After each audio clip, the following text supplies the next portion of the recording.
تھا ایک رسالے میں، ایک بڑی اماں تھی، اس کو ایک نوجوان حج کروا رہا تھا، تو حج کے لیے لے گیا، تو وہ طواف کر رہی تھی، پنجابی زبان میں کہتی او دیاں او جانے او جو بھی کرتا ہے چنگی کرتا ہے.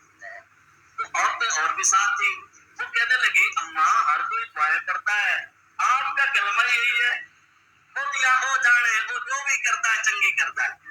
بس یہ طواف پورا. تو عورتیں تو آپ کو پتا جس بات کے پیچھے پڑ جائے تو پھر بال کی کھال اتارتے ہیں، معلوم کر کے رہتی ہے، کیونکہ انہوں نے آگے بھی تو پہنچانی ہوتی ہے نا، کیونکہ ان کی ذمہ داری ہے، اپنے پاس تو رکھنی ہوتی ہے، اپنے پاس تو رکھنی نہیں.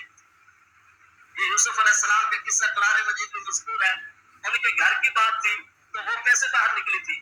یہ جو گھر میں کام کرنے والی ماسیاں ہوتی ہے نا، ان کی فطرت میں یہ بات شامل ہوتی ہے کہ ایک گھر کی بات سنی تو دوسرے گھر میں پہنچانا لازمی ہے. یہ آپ کو بتا رہی ہوں، آپ نے آگے کہیں نہیں بتانی. اور جتنے گھروں میں کام کرتی ہیں سب گھروں میں بتا کے جاتی ہے. اس لیے ہمیشہ کوشش کی جائے، یہ نہیں ہے کہ ہمیں ان سے کوئی عداوت ہے، بلکہ ہمارے حضرت تو فرمایا کرتے تھے بڑھیا فتنے کی بڑھیا، یہ جہاں جاتی ہے تو فتنہ روک دیتی ہے. لہذا چاہیے کہ جتنی چیزیں ہوں جو قیمتی ہوں ان سے چھپا کے رکھی جائے، جو راز کی باتیں ہوں ان کے سامنے نہ کہی جائیں، کیونکہ ان کی فطرت میں شامل ہے، وہ مجبور ہوتی ہے کہ انہیں پہنچانی ہوتی ہے.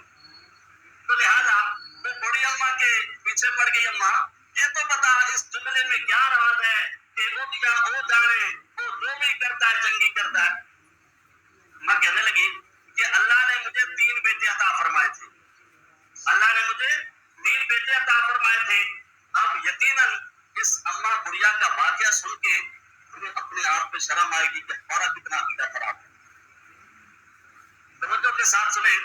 تو یہ اماں کہنے لگی اللہ نے مجھے 3 بیٹے عطا فرمائے تھے تو میں نے ایک بیٹے کی شادی کی. ابھی چند مہینے گزرے تھے تو کوئی امید بھی نہیں لگی تھی گھر میں، اور میرا یہ پہلا بیٹا فوت ہو گیا. اب اکا دکا نے کہا یہ عورت ٹھیک نہیں تھی، یہ گھر میں آئی تو بدبختی آ گئی اور اس کی موت آ گئی. لہذا بوڑھی اماں نے صبر شکر سے سن لیا. جب اس کی عدت گزر گئی تو اس کے بعد اماں نے اپنی اس بہو کا نکاح اگلے بیٹے کے ساتھ کر دیا. اب جب دوسرے بیٹے کے ساتھ نکاح کیا تو کچھ وقت گزرا، اللہ کی شان یہ کہ وہ بھی فوت ہو گئے.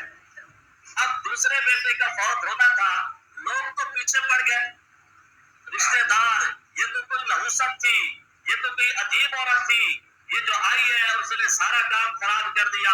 آپ کا ایک بیٹا بھی مر گیا، دوسرا بیٹا بھی مر گیا، تو اب تو اس کو چھوڑ ہی دو.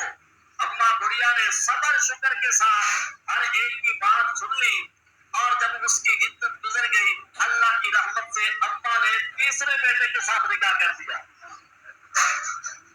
دیکھیں ہے عورت، لیکن عقیدہ کتنا پختہ ہے کہ کوئی کچھ نہیں بگاڑ سکتا، جو ہوتا ہے میرے پروردگار کی طرف سے ہوتا ہے. اب بڑی اماں نے جب تیسرے بیٹے کے ساتھ نکاح کر دیا تو پوری برادری نے چھوڑ دیا کہ اس نے تو کسی کی نہیں مانی. یہ کون سی نحوست عورت تھی جو گھر میں لے آئی ہے، جس کا گھر اجڑ گیا پھر بھی اس کو گھر میں لے کے بیٹھی ہے. لیکن اماں کہتی ہے میرا امتحان یہ کہ جب میں نے تیسرے بیٹے کی شادی کی ابھی کچھ ماہ گزرے تھے کہ میرا تیسرا بیٹا بھی فوت ہو گیا. لیکن اللہ کی شان یہ کہتی ہے کہ جب میرا تیسرا بیٹا فوت ہو گیا تو بعد میں مجھے پتا چلا، بہو نے بتایا کہ مجھے امید ہے، میں امید سے ہوں.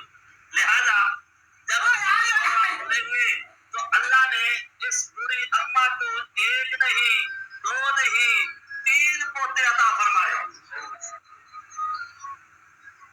ایک نہیں، دو نہیں، 3 پوتے عطا فرمائے، اور تینوں پوتوں کی شکل اماں کے ایک ایک بیٹے جیسی. تو بڑی اماں کہنے لگی آپ سمجھتی ہو جانتی ہو یہ کون ہے؟ اماں ہمیں کیا پتا. اماں کہنے لگی وہی جو بچے پیدا ہوئے تھے نا انہیں میں سے یہ ایک بچہ ہے جو کندھوں پہ مجھے اٹھوا کے طواف کر رہا ہے. اس لیے میں کہتی ہوں او دیا او جانے وہ جو بھی کرتا ہے چنگی کرتا ہے. تو جو بھی کرتا ہے وہ انسان کے لیے بہتر کرتا ہے، اس لیے انسان کو پروردگار کے فیصلے پہ راضی رہنا چاہیے. تو جب انسان پروردگار کے فیصلے پر راضی ہو جاتا ہے تو میرا پروردگار بھی اس بندے سے راضی ہو جاتا ہے.